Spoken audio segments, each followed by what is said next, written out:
Hello, my name is Matt Messer, and I'm going to be doing my presentation for quality of character on perseverance.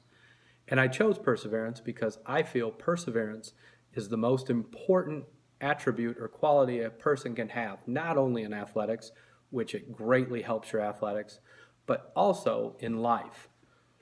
And the reason I chose it is because if you look at the definition of perseverance, perseverance is a steady persistence in a course of action, a purpose, a state, etc., especially in spite of difficulties, obstacles, and discouragement. What that means is you have to have the ability to keep pushing towards your goals even when setbacks happen. And I feel that's a very important thing for humans to have, for athletes especially. They have to be able to persist through things and persevere through things that become challenges. And throughout this presentation, we're going to look at examples of it, and we're going to talk about how humans and people can train themselves to become more persistent in life. And because this is a MCAA course that deals with athletics and athletic administration, I picked two quotes from Vince Lombardi. Vince Lombardi was a man who, much like the great ones, John Wooden, Greg Popovich, the great coaches throughout history, he truly cared about his players. Even though he seemed gruff, he truly cared about his players. And if you ever get a chance to watch the HBO documentary, NFL documentary about Lombardi, called Lombardi, you will see firsthand through accounts of his players and people who knew him best how much he truly cared about his players. And on top of that, he believed he had to push them to understand that they're never going to be perfect, but they still have to chase it. They have to persevere. And these two quotes, I think, sum up his view on perseverance. People are going to fail. Can you rise again to fail? For example, when my very first varsity job I had for 4 years, I was a girls varsity basketball coach. My teams went a combined 19-77. I was asked to resign. I did. I ended up a few years later taking a boys basketball job in Illinois, and my teams are 197 and 110 since I've been here. Part of it is because I have good athletes here. Part of it is because I learned my lessons and I persevered through my first failure as a coach and learned from the things I did not do well or things I thought I could improve upon. And I think that's to me, that's perseverance. I failed, I learned from it, I've improved upon it. If I ever get asked to resign or get fired from this job, before I take another job, I'm going to go back and see, are there things I could have done differently to improve upon for the next job I get. And again, I kind of go through that in my slides about perseverance in athletics.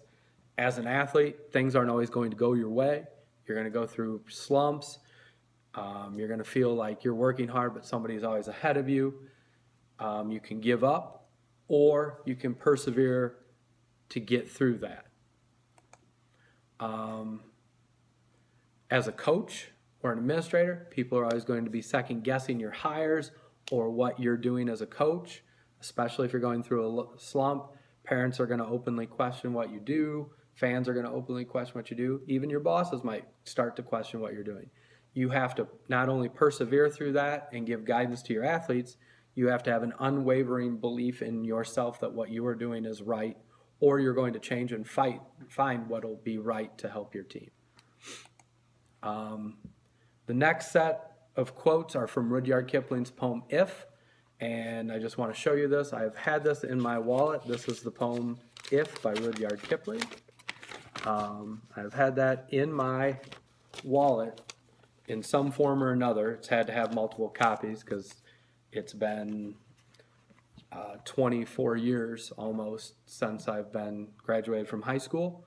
But I've always kept a copy of that since I turned 18 in my wallet, because the story goes Rudyard Kipling's son wanted to join the army. Rudyard Kipling did not want him to, so they had a discussion, and the son said, "I'm a man," and Rudyard Kipling said, "How do you know?"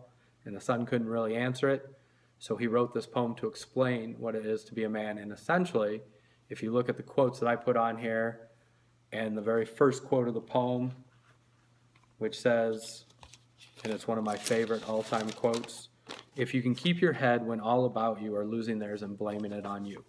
And basically the whole poem is telling his son he must persevere. He must have perseverance as a quality if he wants to survive.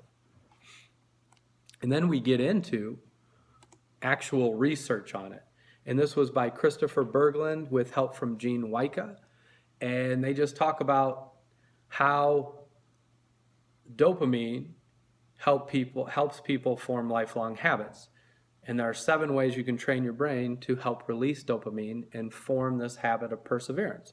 Because the happier you are, the more you're going to be willing to get through your tasks. And the first one is be a lab rat.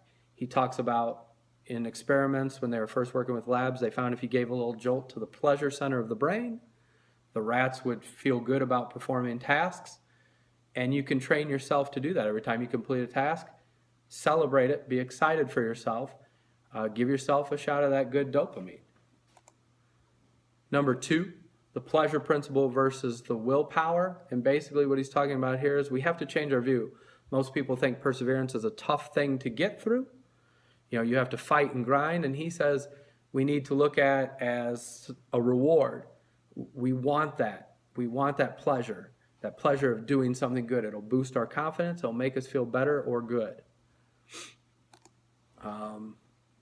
Conversely, not achieving your goals drives up your dopamine.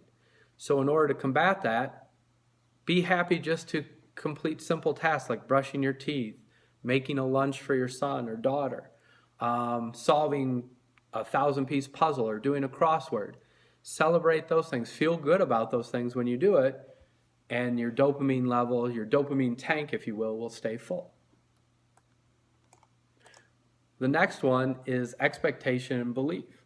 If you have an expectation of being able to do something and a belief that you can accomplish it, you will produce dopamines. And it's a lot like the placebo effect, where if you believe something's going to work for you, it will.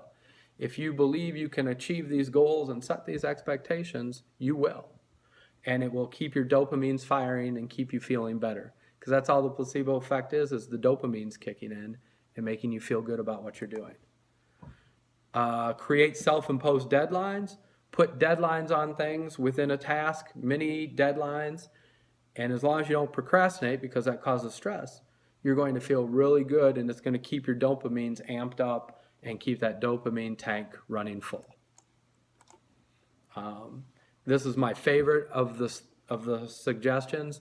Make a mountain into a molehill of dopamine releases. In other words, in a giant project like making the bed, give yourself credit for completing smaller tasks like putting the mattress pad on correctly the first time, getting your sheets folded correctly, putting on the pillowcases correctly and not inside out. Feel good about those things. Also, another thing he said is if you do checklists can help you feel good about yourself, because every time you get to check something off, that gives you a sense of dopamine, a sense of accomplishment. And finally, be your own cheering squad. Don't base your sense of accomplishment on others. Celebrate with yourself, even if nobody else cares. Tell yourself, yes, I did it. Always push yourself towards the completion of your goals.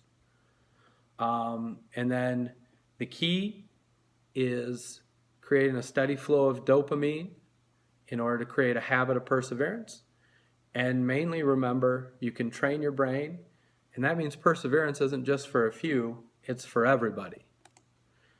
And to conclude, as I've said before, I think perseverance is the most important quality anybody can possess through life or athletics.